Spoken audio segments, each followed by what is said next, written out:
Salut, bonjour à tout le monde. Alors, je vérifie juste que je suis bien en live aussi sur le groupe Facebook. Voilà, c'est tout bon. Bonjour, je suis contente de vous retrouver. Alors, aujourd'hui, j'avais envie de vous parler de planification. C'est pour faire suite un petit peu à la vidéo de la semaine dernière, à la dernière vidéo, où on avait parlé d'organisation et surtout du fait de pouvoir se décharger mentalement de tout ce qu'on a en tête, des milliards de tâches qu'on a effectuées, de cette charge mentale dont on parle souvent. Donc aujourd'hui, pour faire suite à la vidéo de la semaine dernière sur le fait de décharger son cerveau de tout ce qu'on a en tête, moi, je voulais vous dire aujourd'hui ce qu'on peut faire ensuite, après. Comment est-ce qu'on peut planifier? Donc, cette vidéo, elle va être en deux parties. Une première partie aujourd'hui pour poser les bases, et puis une deuxième partie la semaine prochaine pour aller cette fois-ci beaucoup plus en détail sur comment faire. Alors après, je vous donne ici ma stratégie, ma méthode. Évidemment, vous l'appliquez comme vous le souhaitez et vous l'adaptez comme vous voulez. Après, moi, c'est un travail que je fais aussi en direct avec mes clientes, de prendre le temps de revoir toute leur organisation et puis de mettre en place cette fameuse planification structure pour vous aider à avancer et à ne plus procrastiner, etc. Donc c'est un travail qui peut prendre un certain temps. Donc je vais vous partager ce que j'ai réussi à faire moi pour m'aider et du coup à m'organiser en étant ma propre chef. Voilà. Donc la semaine dernière, on a parlé dans l'autre vidéo. Si jamais tu l'as pas encore vue, je t'invite à la regarder en premier lieu, ce sera beaucoup plus facile. Donc dans cette vidéo-là, on a déjà vu comment faire pour finalement déposer tout ce qu'on avait en tête, toutes nos tâches, toutes les tâches qu'on avait à réaliser, aussi toutes nos idées, parce que je ne sais pas si vous êtes comme moi, mais j'ai à peu près 400 000 idées par jour. Donc parfois ça va, mais parfois ça me fait du bien de les déposer sur un papier ou sur l'ordinateur. Et donc, c'est ce qu'on a vu dans la dernière vidéo, c'est comment déposer toutes ces idées et puis ensuite comment hiérarchiser aussi toutes les tâches et tout ce qu'on a à faire. C'est très, très important. Et une fois que tu as fait tout ça, une fois que tu as déposé toutes les tâches que tu as à faire, que tu les as hiérarchisées en fonction de leur importance et de leur urgence, eh bien, à partir de ce moment-là, ce que tu peux faire maintenant, c'est que tu prends, alors c'est toujours pareil, hein, soit une feuille, soit un agenda, soit ton ordinateur. Encore une fois, je vous le redis, si vous utilisez des feuilles, achetez-vous un classeur pour classer vos feuilles volantes. Parce que vraiment, moi j'adore écrire et j'aime bien écrire beaucoup plus que d'utiliser l'ordinateur, mais du coup, je me suis vite retrouvée avec des feuilles volantes partout dans la maison et ça c'est vraiment juste pas possible. Finalement, c'était devenu un stress aussi ces feuilles volantes. Donc si vous utilisez des feuilles pour écrire, achetez-vous un classeur ou n'importe quoi pour les classer. Et puis, ce que j'aimerais que vous fassiez, c'est que vous choisissez parmi vos tâches que vous avez notées, vous choisissez une tâche, une seule tâche importante et urgente à faire par jour. Et ça, c'est votre mission number one de la journée. Ça veut dire que vous n'allez pas vous occuper d'autre chose et vous restez focus sur cette tâche-là. Ensuite, une fois que celle-ci elle est réalisée, vous pouvez ajouter 2 à 3 tâches importantes et non urgentes ou urgentes et non importantes à faire chaque jour également. Donc ça, vous les listez sur un papier. Mais le focus, il doit être sur cette tâche importante que vous avez choisi de faire aujourd'hui et vous n'y dérogez pas. Quand je parle de focus, c'est super important parce que ça aussi, moi, j'ai eu beaucoup de mal et je ferai certainement une vidéo là-dessus aussi un jour. C'est que j'ai beaucoup de mal à rester focus longtemps sur la même chose. J'ai appris il n'y a pas si longtemps que ça, il y a un an à peu près aussi, que j'avais un TDA. Donc j'ai fait les tests et tout ça. Alors c'était pas une grande surprise, hein, parce que ça fait plus de 40 ans que je vis avec, donc voilà, tout va bien. Mais par contre, c'est vrai que j'ai pu identifier pourquoi j'arrivais pas des fois à me concentrer longtemps sur la même tâche ou etc. Et en plus de ça, avec toutes les idées qui me viennent tout le temps, ça fait que souvent j'avais décidé de démarrer ma journée en faisant quelque chose.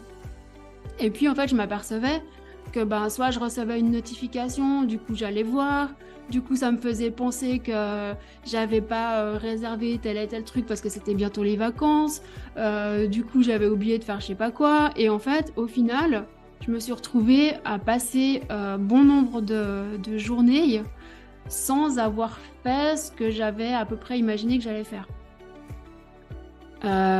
Donc ça, c'était avant que je planifie mes journées. Et vous allez voir que planifier ses journées, c'est vraiment la clé et le secret pour aller de l'avant et pour arrêter de procrastiner vraiment, vraiment. Et d'ailleurs, au passage, moi, j'étais super réfractaire au départ quand j'ai été indépendante à 100%. J'étais hyper réfractaire à toutes sortes de structures, d'organisation, justement, de planification. Peut-être parce que j'en avais fait tellement au bureau, je sais pas. Une sorte de rébellion aussi un peu mal placée, je sais pas. Où en fait, j'avais pas envie de m'imposer quelque part ce qui m'avait été imposé avant. Et du coup, j'ai cru pendant longtemps que j'allais pouvoir m'en sortir en planifiant rien du tout et en m'organisant pas. Alors, avec le recul et le temps qui a passé, je peux vous le dire, grave erreur. Et si vous en êtes au début d'une activité indépendante, ne faites vraiment pas ça. Prenez le temps, maintenant, tout de suite, de vous organiser et de planifier vos journées. Je vous assure que c'est vraiment hyper, hyper important. Donc, j'en étais sur le focus, sur le fait de rester focus. Eh bien, moi, ce que je vous propose de faire dans un premier temps, et puis la semaine prochaine, on ira vraiment hyper en détail là-dessus. Mais dans un premier temps, c'est de vous fixer des blocs de travail. Par exemple, je sais pas, cet après-midi, là, après le live, si vous n'avez pas encore planifié ou si vous savez pas encore ce que vous allez faire, je vous propose de vous dire, par exemple, vous prenez 2 heures. Donc là c'est quoi, c'est 14h11, de 14h30 à 16h30, vous vous dites que pendant ces 2 heures là vous allez réaliser une chose, vous en choisissez une parmi toutes les tâches que vous avez écrites et vous la faites jusqu'au bout, vous la démarrez et vous la terminez. Pour ça, si comme moi vous avez aussi un TDA et que c'est compliqué de vous concentrer, je vous conseille vraiment, vraiment, vraiment d'enlever toutes les notifications, pardon, que ce soit sur l'ordinateur, mais aussi sur le téléphone, toutes les sonneries aussi, enfin tout ce qui pourrait vraiment vous déranger. Aussi, n'hésitez pas à prévenir votre entourage que vous travaillez. Enfin, je ne sais pas si vous avez de la famille qui travaille aussi à la maison ou si vous avez des enfants. Enfin, voilà. N'hésitez pas à prévenir aussi les gens autour de vous que vous bossez et que vous n'êtes pas dérangeable. Moi, je sais qu'au début, quand j'ai été indépendante, je sais que par exemple, il y a ma maman qui m'appelait des fois en pleine journée et en fait, c'est un truc qu'elle n'aurait jamais fait au travail ou à moins qu'il y ait eu une urgence en particulier. Mais sinon, elle m'appelait pas au travail quand j'étais salariée comme ça en plein milieu du matin ou de l'après-midi. Et du fait que je travaille à la maison, je sais pas, elle se disait qu'elle me dérangeait pas ou qu'elle ne travaillait, enfin que je travaillais pas ou je sais pas. Bref, donc ça j'ai dû aussi mettre au clair à un moment donné, dire oui, ok, je suis à la maison, mais je bosse en fait. Donc, pour m'appeler, ça va plutôt être entre midi et 2 éventuellement, ou, pardon, ou en fin de journée si nécessaire. Et ça, n'hésitez pas aussi à le faire avec vos amis, etc. Parce que j'étais aussi une période, j'ai été au chômage pendant un petit moment, et j'avais aussi des connaissances qui étaient au chômage. Je me disais, ah, viens boire un café et tout ça. En fait, non, je vais pas boire un café. Le mardi matin, je vais pas boire un café. Je travaille. Et après, c'est un choix. Hein. Ça peut aussi être de faire du réseau, d'aller boire un café et tout ça. Mais disons, essayez de garder un rythme de boulot, c'est-à-dire des journées de boulot quand même assez, enfin, comme si vous étiez salarié. Après, quand l'activité fonctionne, etc., vous aurez plus de temps libre. Et c'est aussi pour ça, je pense que la plupart des gens deviennent indépendants ou veulent devenir indépendants.